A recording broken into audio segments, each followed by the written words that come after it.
And hello guys and welcome back to my YouTube channel mga kapatid. Welcome back sa One Talk PH mga kababayan. Kamusta po kayong lahat? Luzon, Visayas at Mindanao. Nandito na naman mga kapatid ang inyong lingkod para maghatid ng panibagong update mga kababayan, no, sa mga nangyayari ngayon dito sa ating bansa.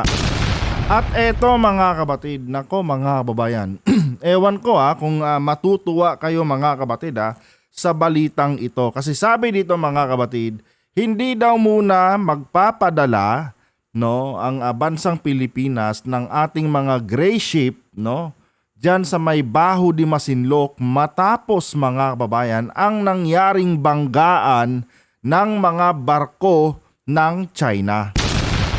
Eto mga kapatid, disagree ako dito.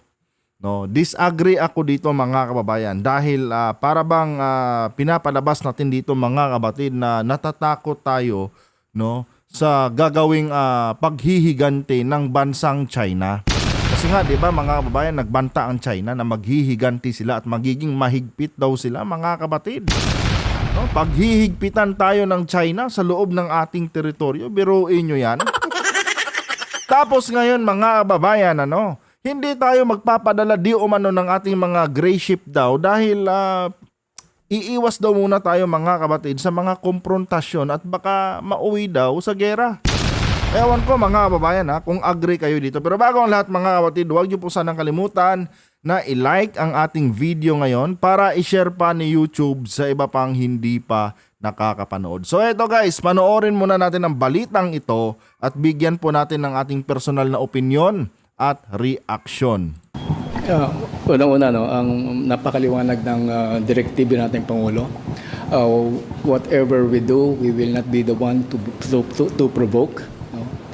And hindi lang naman ito nangyari. Sabi niya dito mga babayan, no, maliwanag daw ang utos ng ating Pangulo. No, na sa lahat ng ating gagawin diyan sa may West Philippine Sea mga kapatid ay hindi dapat tayo ang magpo-provoke mga kababayan sa bansang China. Ang tanong ko mga kapatid, ito bang ginagawa nating pagdepensa, pagpatrolya sa ating mga teritoryo diyan, sa ating mga katubigan diyan sa may West Philippine Sea, yan ba ay matatawag mga kababayan na pagpo-provoke sa bansang China? Di ba mga kapatid? Hindi po yan pagpo-provoke mga kababayan. Ang ginagawa lamang natin dyan, no, ay pinapanatili natin ang ating presensya at binabantayan yung ating katubigan na yan. Kasi nga pinagkakainteresan po yan mga kababayan ng bansang China. Di ba? So wala akong nakikitang provocation dyan mga kapatid sa ginagawa po ng ating mga Navy at ng ating mga Coast Guard. Tuloy. First time, it also happened sometime last year that a PLA Navy warship was deployed at nag-react din tayo doon. Pero ang reaction natin dito hindi tayo magpapadala ng Navy natin para tapatan ang isang Navy. Bakit? Kasi once you deploy a Navy vessel there, you come like warlike. You come in warlike. Para bang nanunutya ka, nangahamon ka. That is not the policy stand of our government. Mali mga kapatid, no? Mali itong sinasabi dito mga kababayan ni Lopez. Sabi niya mga kapatid, hindi daw muna tayo magpapadala ng ating mga gray ship diyan sa may Baho de Masinloc. Kasi nga mga kababayan, pag ginawa natin yan, nagpadala tayo ng ating mga gray ship, para daw tayo yung naghahamon or naghahangad ng gera. Ayon yan sa kanyang sinabi mga kababayan. No? Which is, I do believe mga kababayan na maling-mali siya dito mga kapatid.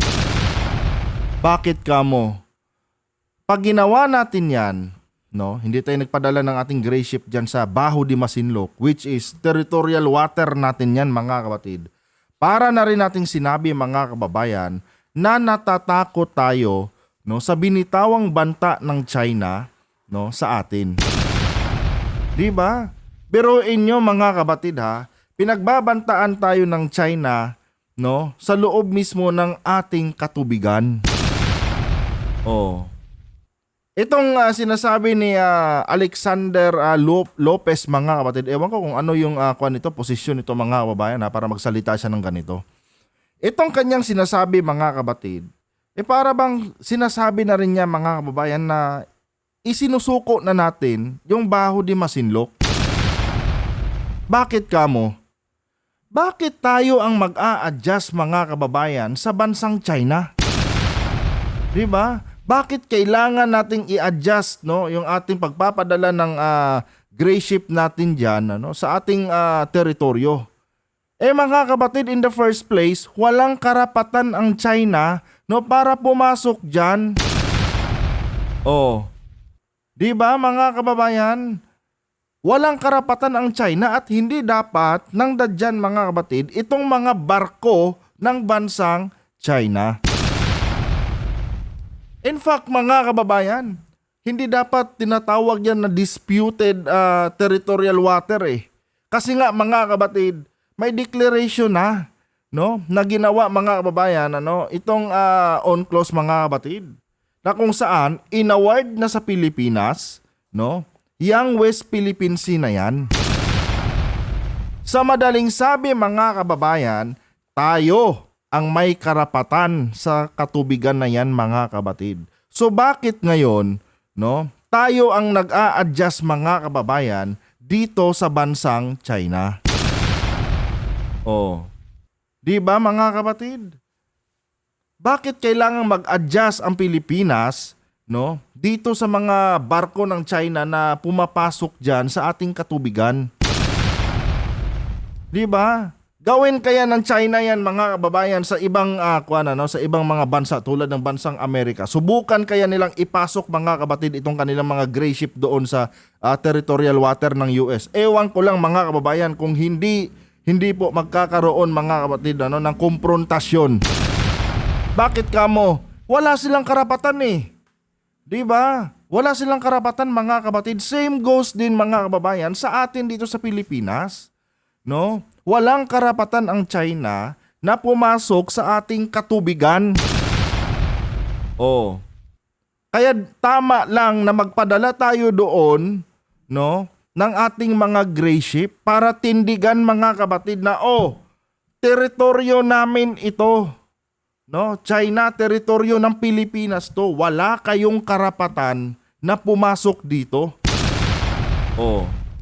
At isa pa, mga kababayan, no, kasalanan po ng China kung nagbanggaan yung kanilang mga barko. Wala na po tayong kinalaman doon, mga kapatid. No. Kasalanan nila. Mga pulpul yung mga kapitan nila Oh.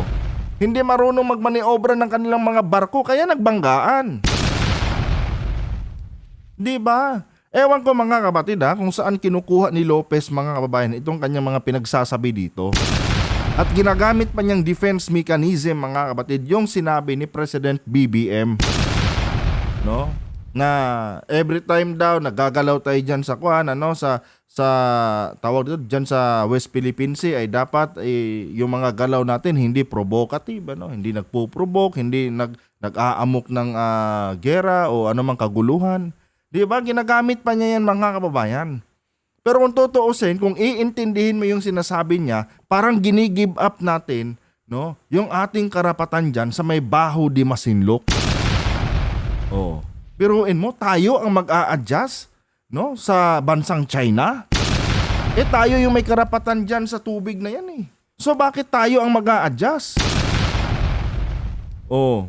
Ewan ko kung sino tong Lopez na to, mga kapatid. Hindi ko kilala tong lintik na to Ngayon ko lang narinig tong nagsalita, mga kababayan. Tapos ganito pa, no, yung kanyang mga binibitawang pananalita, mga kapatid.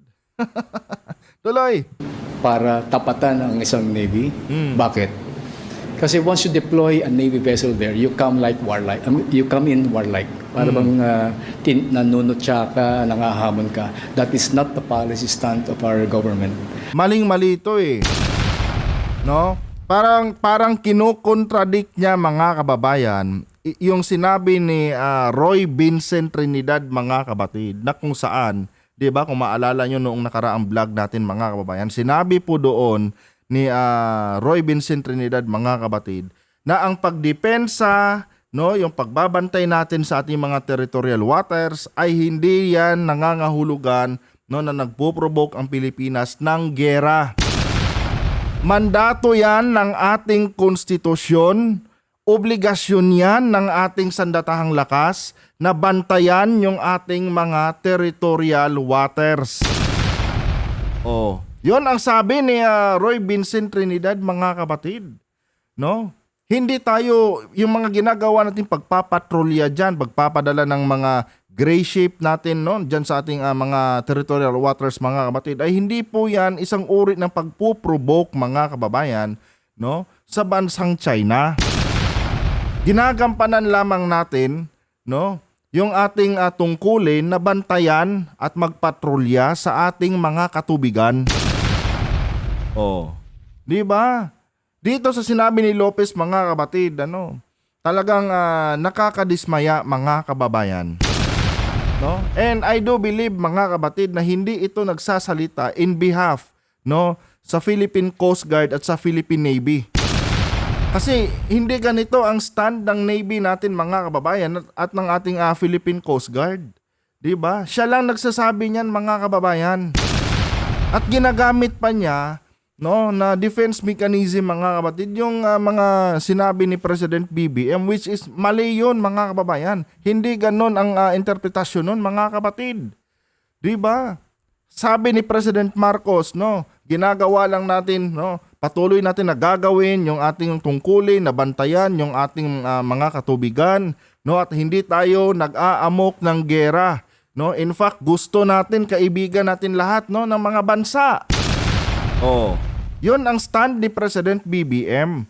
Ngayon, ginamit niya yun, mga kababayan, no, yung nasabing statement ni President BBM, ginamit niya, mga kabatid, no, dito sa kanyang pinagsasabi na di umano, mga kababayan, hindi daw muna tayo magpapadala ng ating mga gray ship dyan sa may Baho de Masinloc para maiwasan daw, no, itong banta ng China sa atin na yun na nga, no, magiging kwan daw sila ngayon, maximum tolerance.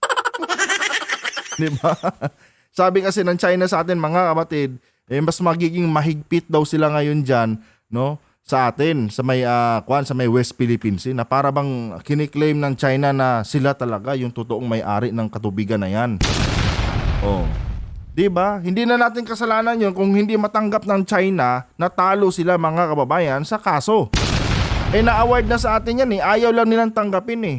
Dapat tayo mismo, no, maninindigan na diyan, mga kababayan. Hindi yung pinasaringan lang kayo ng China, no? Pinaringgan lang kayo ng China na ganito, ganyan, magiging mahigpit na kami ngayon at hindi na mauulit yung nangyari nung nakaraan. 'Di ba? Parang pinapalabas agad dito ni Lopez, mga kapatid, na parang natatakot tayo kaya mag-a-adjust tayo. Oh, yun yung pagkakaintindi ko, mga kapatid, sa sinasabi dito nitong ni Lopez, which is, mga kababayan, taliwas po ito sa huling sinabi ni Roy Vincent Trinidad na yung ginagawa nga nating pagpapatrolya dyan at pagpapadala ng ating mga gray ship, no, para magbantay, magpatrolya sa ating territorial waters dyan, ay hindi po yan isang uri ng provocation. Yan po ay mandato ng ating konstitusyon na pangalagaan yung ating teritoryo. Di ba? Kinokontradict niya, mga kapatid, si Roy Vincent Trinidad. Balikan nyo yung huling vlog natin, mga kababayan, yung pinakahuling topic natin, about West Philippine Sea, mga kapatid. Sinabi yan noon, no? Sinabi yan noon ni Roy Vincent Trinidad, no? Ngayon, mga kapatid, itong sinasabi ni Alexander Lopez dito, napakalayo sa katotohanan, mga kababayan, no? Ang pagkakaintindi ko, mga kapatid, sa sinasabi niya dito is para bang sinusurrender na natin, no, yung ating karapatan diyan sa may Baho de Masinloc. Kung kaya't iiwas na lang tayo sa mga posibleng komprontasyon. Oh. Hindi natin gusto ng digmaan, hindi natin gusto ng giyera. Pero pag tayo talaga, no, tawag dito, pag tayo talaga, mga kababayan, gigipitin ng China, no, patuloy tayong gigipitin ng China at gagamitan tayo ng dahas, mangyari na ang dapat mangyari, mga kapatid. 'Di ba? Hindi naman tayo natatakot diyan, mga kababayan. Pero ewan ko mga kapatid, baka si Alexander Lopez, natatakot siya. Oh, baka dinaga to mga kababayan, kaya ganito yung kanyang stand. Di ba mga kapatid, ginamit mo pa yung mga tawag nito, yung mga binitawang statement ni PBBM. Mali naman yung interpretasyon mo. Oh, di ba? Huwag sanang basta-basta magbibitaw ng ganitong mga statement, no? Lalo na kaharap mo media. Kasi alam naman natin mga kapatid na maraming mga pro-China dito sa loob ng ating bansa. And I'm sure mga kababayan, ang interpretasyon ng China dito naduduwag ang Pilipinas. Panigurado yan mga kapatid. Yun talaga ang magiging interpretasyon, no, ng bansang China. E sino ngayon ang malalagay sa kahihiyan? 'Di ba? Ang China ba? No mga kapatid. Tayo ang malalagay ngayon sa kahihiyan. Oh. Pag-uusapan na naman tayo mga kababayan ng international media. Ito yung Pilipinas hindi nagpadala ng kanilang kwan kasi parang natakot sila sa sinabi ng China. Na mas magiging mahigpit sila ngayon sa susunod nilang pagpapadala ng kanilang mga gray ship dyan. Diba mga kababayan? Nandito na tayo no? Ito na yung momentum natin Tapos ngayon, alam mo yun, pinapatay mo yung moment natin. Ewan ko ba mga kapatid, kung sino tong Alexander Lopez na ito. Diba? Basta-basta na lang nagbibitaw ng mga... Alam niyo mga kababayan, nakakababa ng moral yung mga ganitong mga stand mga kapatid. Tulad ng sinasabi ni Alexander Lopez. Palusot lang yun para maiwasan daw yung mga ganito ganyan. No? Tsaka pag nagpadala daw tayo doon ng ating mga barko, para daw tayo naghahamon. Paano nangyari yan? Saan mo kinuha yung kwento mong yan, Lopez? Diba? Natural lang na nandun yung mga barko natin dahil may obligasyon tayong bantayan yan. Inaagaw na nga sa atin Tapos tatanggalin mo pa yung security natin doon. Yung klaseng utak yan. A Navy vessel there, you come like warlike. You come in warlike. Para bang nanunutya ka, nangahamon ka. Saan mo kinuha yan? Diyos ko, Lopez. No? Saan mo kinuha yung ganyang katwiran mo? Di ba? Hindi naman ganyan yung mindset natin tuwing nagpapadala tayo ng ating mga barko doon ng ating mga gray ship Di ba? Kaya natin sila pinapadala doon para bantayan yung ating katubigan. Hindi para mag-provoke ng kung anong gera. Tayo ba mga kababayan ang nanghahabol sa barko ng China? Tayo ang hinabol mga kapatid. Nagkataon lang na magaling yung ating kapitan that time. Biruin mo mga kababayan kung hindi magaling yung kapitan ng barko natin mga kapatid, talagang na-sandwich siya doon sa dalawang barko ng China. Balik rin natin ang sitwasyon. No? What if na-sandwich nga yung ating barko doon? Ano susunod natin gagawin kung sakaling ganon yung nangyari? Diba? Anong susunod natin gagawin? Hindi na tayo magpapadala ng barko doon? Dahil baka sandwich lang ng mga barko ng China? Isang kaduwagan na yan. Diba? Tayo dito mga kapatid, ako dito sa aking channel mga kababayan, ini-encourage ko yung ating mga kababayan. No? Na matuto tayong manindigan sa ating teritoryo. Matuto tayong ipaglaban yung ating teritoryo.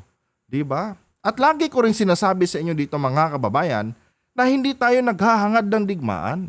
Ang lagi kong pinapaintindi sa inyo na kaya tayo nagpapadala ng mga barko dyan is para gampanan, bantayan yung ating mga teritoryo.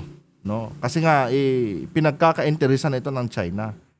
Never kong sinabi dito mga kapatid na gusto natin ng gera. No? Pero mga kababayan, ang lagi ko rin sinasabi sa inyo, kung sakali man dumating sa punto na gagamitan na tayo ng dahas ng China, mangyari na ang dapat mangyari. Hindi natin maiiwasan yan mga kapatid. No? Kung maninindigan tayo sa ating karapatan dyan sa may Baho de Masinloc, hindi natin maiiwasan yan.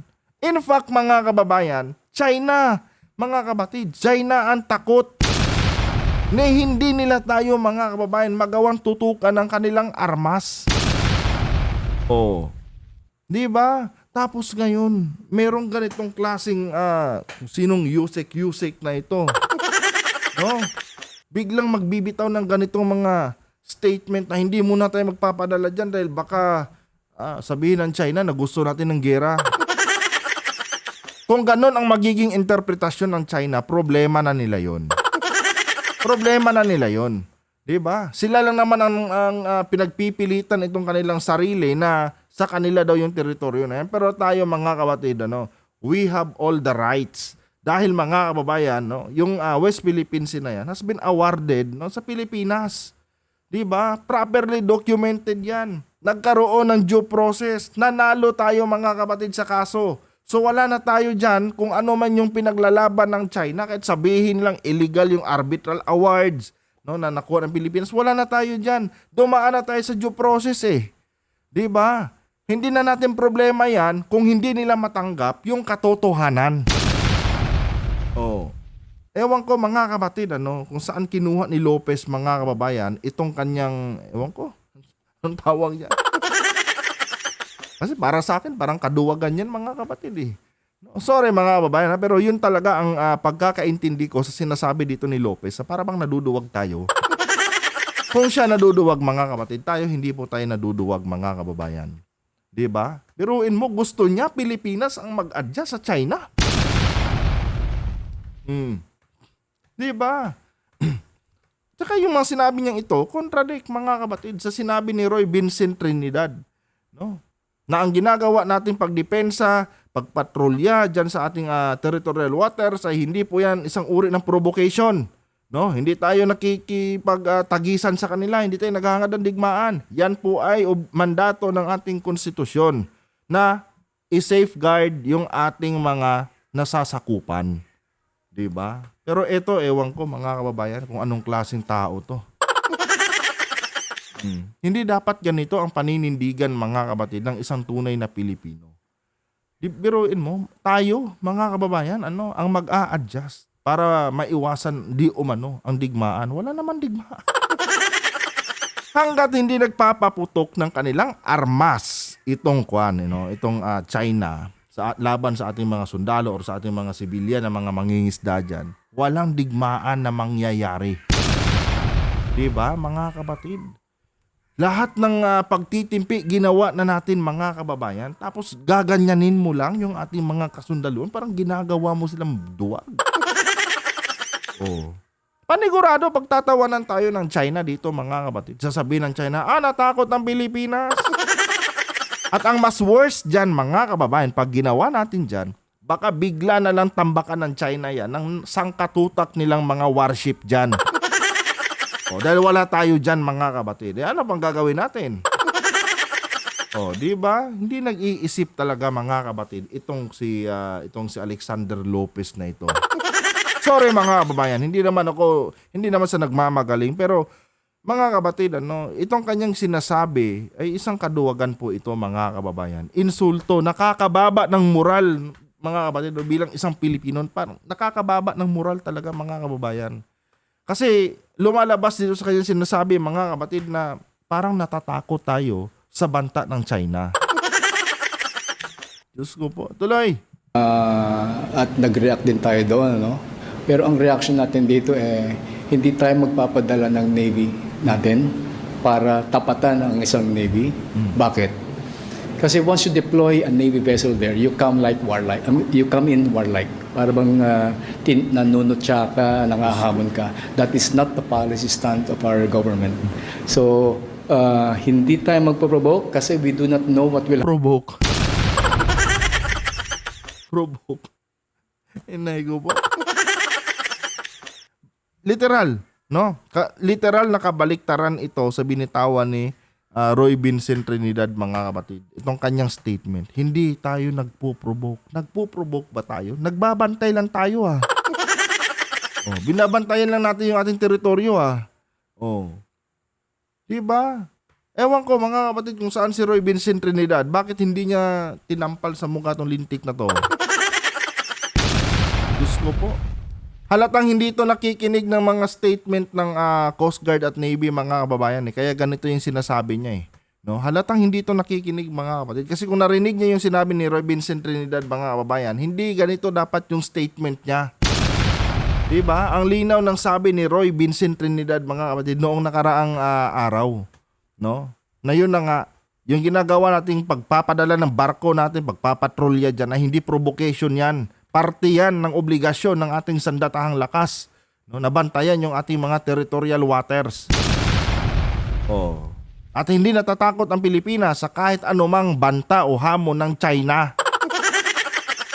Oh, ewan ko ba dito kay Alexander Lopez na ito. Diyos ko, baka ikaw lang yung puti ang itlog, no? Huwag mong idamay ang sambayan ng Pilipinas. Maling-mali ka sa sinasabi mo dyan, Alexander Lopez. Tinay ko po. Tuloy. Will happen if two Navy vessels are there. Kasi doon pwede mangyari miscalculation, misjudgment. Diyos ko. Ngayon lang ba nangyari na nagkaroon ng miscalculation kuno itong barko ng China? Yung mga nakaraan taon, mga kapatid, mas worst pa doon ang ginagawa ng China, ha? Mga kababayan. Biruin mo, muntik ng mamatay, mga kapatid, yung ating mga tauhan na nandoon sa isang resupply boat, mga kapatid. Ano, di ko alam, boat ba or ship? Diba? Naalala yung mga kababayan, yung trending noon, no, na kung saan, mga kapatid, sobrang lakas ng water cannon ng China. Mas delikado pa yun kumpara dyan sa nagbangga ang barko ng China. Yan, sariling mga barko nila yung nagbanggaan eh. No? Wala na tayo doon. Di ba? Magaling lang talaga yung ating barko, mga kapatid. Kung kaya nalagpasan niya, no, yung kuwan na yun, yung insidente na yun. Di ba? Wala na tayo doon. Oh. Problema na ng China yan. Oh. Kung worst scenario lang pag-uusapan natin, mas worst yung nangyari noong 2024. Dahil yung mga kababayan natin na nandun sa isang resupply na barko or ship ba or boat, di ba? Kitang-kita doon sa kuha ng CCTV or video, mga kababayan, na parang nawawash out sila nung binomba na sila ng water cannon ng China. Di ba? Wala nang mas titindi doon kumpara dito sa wala nang mas titindi doon sa pangyayaring doon, yun mga kapatid, ano. Kaya hindi tayo dapat ma-intimidate dito dahil lang nagbanggaan itong mga barko ng China. Hindi naman natin kasalanan yan kung nagbanggaan yung barko nila eh. Diyos ko po. Ewan ko ba kung sino tong lintik na to? Provoke. Saan mo kinuha yung provoke na yan? Ko, tuloy. And that is the thing that we do not want, no? Hindi naman nasasabi dahil hindi tayo na-deploy doon na naduduwag tayo, hindi. Naduduwag talaga tayo sa ganyang statement mo. Oh. Naduduwag talaga tayo. Lumalabas talaga na naduduwag ang Pilipinas. Teritoryo natin yun eh. Di ba? Teritoryo natin yun eh. So bakit tayo ang mag-a-adjust? Pag hindi ka nagpadala ng gray ship doon, ibig sabihin, naduwag talaga tayo. Kasi nga, sila yung tawag nito, intruders doon sa ating territorial waters. Hindi sila dapat nandoon. Ngayon, hindi ka magpapadala ng warship doon, ng ating mga gray ship doon, ibig sabihin, natatakot tayo. Oh. Nai-intimidate nga tayo sa kanila. Oh, anong hindi kaduwagan? Kaduwagan niyang sinasabi mo. Oh. Paano mo nasabing hindi kaduwagan yan? Kaya nga tayo hindi magpapadala doon. Ayon sa statement niya, kaya tayo hindi magpapadala doon para maiwasan daw, mga kapatid, yung mga provocation. Oh. Ano pa bang pagkakaintindi nyo dyan, mga kababayan, sa sinasabi niya? Di ba? Isang kaduwagan yan, mga kapatid. Hindi na yan pag-iwas, mga kababayan. No? Paano maging pag-iwas yan sa posibleng tawag dito, posibleng gera? Nasa loob tayo ng teritoryo natin, tayo yung pinapasok. Bobong putsa. Na-high blood talaga ako, mga kapatid, nung napanood ko to, ano. Bakit ganito yung sinasabi nito lintik na to? Sorry, mga kababayan, hindi ko kilala tong tao na tong sino yung damuho na to. Pero mas pinapaniwalaan ko yung sinasabi, no, ni Roy Vincent Trinidad, mga kababayan. Dahil yun talaga makatwiran yun at naaayon yun sa konstitusyon ng ating bansa. No? Tama yun, mga kapatid. No? Tama yun. Yung sinabi ni Roy Vincent Trinidad. Ito yung mali. Ewan ko ba kung sino tong damuho na to. Bigla na lang sumulpot, mga kababayan. Diyos ko po. Tuloy. Hindi mangyari miscalculation, misjudgment. And that is the thing that we do not want. No? Hindi naman nasasabi dahil hindi tayo na-deploy doon and naduduwag tayo, hindi. We are just being prudent, we're just being practical. And we do not want this a situation to escalate. And if ever it escalates, it is not to the best interest of our country. Oh. So, for the best interest pala to ng ating bansa, itong ginagawa mong hindi pagpapadala ng yung hindi pagpapadala ng gray ship doon. Para bantayan yung ating katubigan. No? May magandang ibubunga pala ito para sa ating bansa. Diyos ko po. 'Di ba? Hindi ba parang mas pinapalala mo lang lalo, no, yung sitwasyon pagka ganun? Kasi nga, pag hindi ka nagpadala ng gray ship doon, panigurado 'yan, no? Panigurado 'yan, mga kapatid. Pupugaran na talaga 'yan ng tuluyan ng mga gray ship ng China. Oh. Siyempre wala na tayo doon eh. Wala na tayong presensya doon eh. 'Di ba? Wala nang kukontra sa mga gusto nilang gawin doon. O pupugaran talaga nila 'yan. 'Di ba, mga kababayan? Mga kapatid, nakakadismaya, no? Sobrang nadismaya ako, mga kababayan, sa pinagsasabi nitong tawag to Yusek Alexander Lopez na ito. Nakakadismaya, mga kapatid, at nakakababa po ng moral.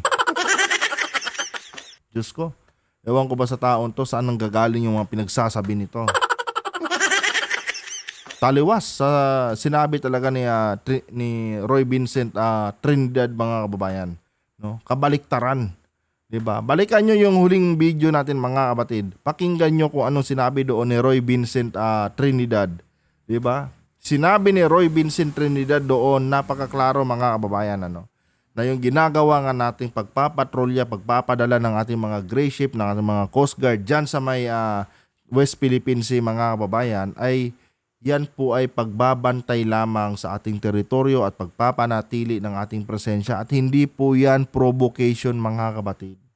No? Ang pagdepensa natin sa sarili nating teritoryo ay hindi po yan nangangahulugan na gusto natin ng digmaan. Oh, yun ang sinabi doon. Pero ewan ko dito sa lintik na to, mga kababayan. Tuloy. It is not even to the best interest of China for that matter and to the region. So we might as well... Hindi daw for the best interest of China, mga kapatid. Hindi pa ba for the best interest of China yung wala na silang nakikitang doon, mga gray ship natin? Oh, baka matuwa ang China. Salamat. Wala nang mga lintik na mga Coast Guard at gray ship ng Navy ng Pilipinas. Malaya na tayong gawin lahat ng gusto natin gawin dito. Diba? Di ba, mga kapatid? No? Hindi daw yan for the best interest of China. Mga kababayan, ewan ko natutulog yata ito sa pansitan, mga kapatid. At para bang hindi niya naiintindihan itong kanyang mga pinagsasabi. Hindi ko naman sinasabi na mas marunong ako sa kanya, pero mga kababayan, itong mga sinasabi niya, talagang wala sa hulog, mga kapatid. Wala talaga. Trying hard pa mag-explain, mga kababayan. Sablay naman ang paliwanag. Diyos ko, tuloy. Tone it down and bring it down. Tone it down? Bobo ka ba? Tone it down? Oh, masasabi mo pa bang tone it down yan kung pinugara na yan ng sangkatutak na gray ship at warship ng China dyan? Dahil gusto mong hindi magpadala ng gray ship natin doon? Tone it down? Di talaga nag-iisip to eh. Diyos ko, mga kababayan, bakit ba pinagsalita tong lintik na to? Tone it down daw. Oh, paano mag-tone it down yan? Gusto nga ng China sakupin yan eh. Gusto nga ng China palayasin tayo dyan eh. Kaya nandyan sila eh. Oh, yun ang gusto ng China. Tapos ngayon sasabihin mo, tone it down. into the region. So we might as well, tone it down and bring it down to a level that we can manage. We can manage? Seryoso ka? Oh. Ilan na bang mga bilateral talks ang nangyari, mga kapatid? Nakinig ba ang China? Pinakinggan ba tayo ng China, mga kababayan? Oh. Di ba? Ito, mga kapatid, hindi ito nag-iisip. Literal. Ewan ko, baguhan lang yata ito, mga kababayan, sa kanyang posisyon. At nagmamagaling na kaagad. Diba? Nagmamagaling na siya kaagad, mga kapatid. Hindi siya aware, mga kababayan, na sangkatutak ng mga bilateral na negotiation, mga kapatid, yung ating ginawa. No? Together with China, mga kababayan. Pero never silang nagbago sa kanilang paninindigan. Oh. In fact, mga kapatid, nung nakaraang buwan nga na, nagpalabas sila sa kanilang tawag dito, sa kanilang China-owned media, no, ng isang podcast, mga kababayan, yung kinontent natin dito noon, na kung saan, mga kapatid, sinasabi doon ni sino ba yung lintik na yon? Wushikon, no? Sinasabi ni Wushikon, mga kababayan, na inoccupy, illegal daw nating inoccupy, mga kapatid, yung kanilang mga teritoryo. Yon ang pinakalat ng China. Tapos ngayon, sasabihin mo sa akin, antayin natin na mag-tone it down at doon tayo sa level na pwede tayong makipag-areglo sa kanila? Do you think, Mr. Lopez, may mga ganyang mangyayari pa? Nako, lalo na ngayon, mga kababayan, na tawag nito, malapit na, at umaalingasaw na talaga itong digmaan na posibleng mangyari sa pagitan ng China at Taiwan. Malaking bagay sa kanila yan, mga kapatid, yung West Philippines Sea na yan, dahil, mga kababayan, pwede po kasi nilang magamit yan, mga kapatid, sa kanilang mga barko, sa kanilang mga submarine, sa pagsalakay dito sa sa bansang Taiwan. Kasi nga naniniwala sila na yung lugar na yan, yung West Philippines Sea na yan, ay strategic point yan, mga kababayan. 'Di ba? Pero ewan ko. Nauubusan ako ng laway sa lintik na to. Wala, mga kapatid. Ampaw. Ewan ko ba sa taong to, mga kababayan. Country. It is not even to the best interest of China, for that matter, into the region. So we might as well, tone it down and bring it down to a level that we can manage. Otherwise, you do not know what will happen. Diyos ko po. Ewan ko ba, mga kapatid. Basta, mga kababayan, mali itong sinasabi nitong nagpakilalang Yosek daw. Anong Yosek ba to? Hindi ko makita yung title niya, mga kapatid, kung anong klaseng Yosek to Pero mali, mga kapatid, taliwas talaga, mga kababayan, sa panindigan sa sinabi ni Roy Vincent Trinidad, mga kapatid. Yun talaga ang tama na paliwanag. Hindi tayo naghahamon ng gulo. Hindi tayo naghahamon ng digmaan, Yung pagpapatrolya natin diyan sa ating karagatan, yan po ay isang gawain, obligasyon, ng ating sandatahang lakas na panatiliin yung ating presensya, panatiliin nating yung ating seguridad, sa ating katubigan, sa ating mga teritoryo. 'Di ba? Yun po yun, hindi po isang pag-uudyok ng gera yan, mga kababayan. Mali, itong katwiran dito ni tawag nito, itong lintik na to. High blood ako 'Di ba? Nakakabwisit lang, mga kapatid, na dito sa channel ko, mga kababayan, pinopromote ko na maging maging mapagmatsyag tayo, maging makatwiran tayo, at ipaglaban natin itong ating teritoryo na pilit inaagaw ng China. Tapos merong ganitong klaseng tao, bigla na lang susulpot. At kung ano-ano ang pinagsasabi. Anyway, guys, wag niyo po sanang kalimutan na i-like itong ating video para i-share pa na YouTube sa iba pang hindi pa nakakapanood. Kayo, mga kapatid, agree ba kayo sa sinasabi nitong ni Lopez na ito, mga kababayan? Pabor ba kayo, mga kapatid, sa kanyang sinasabi? Or naniniwala ba kayo, mga kababayan, na isang kaduwagan itong kanyang mga pinagsasabi dito?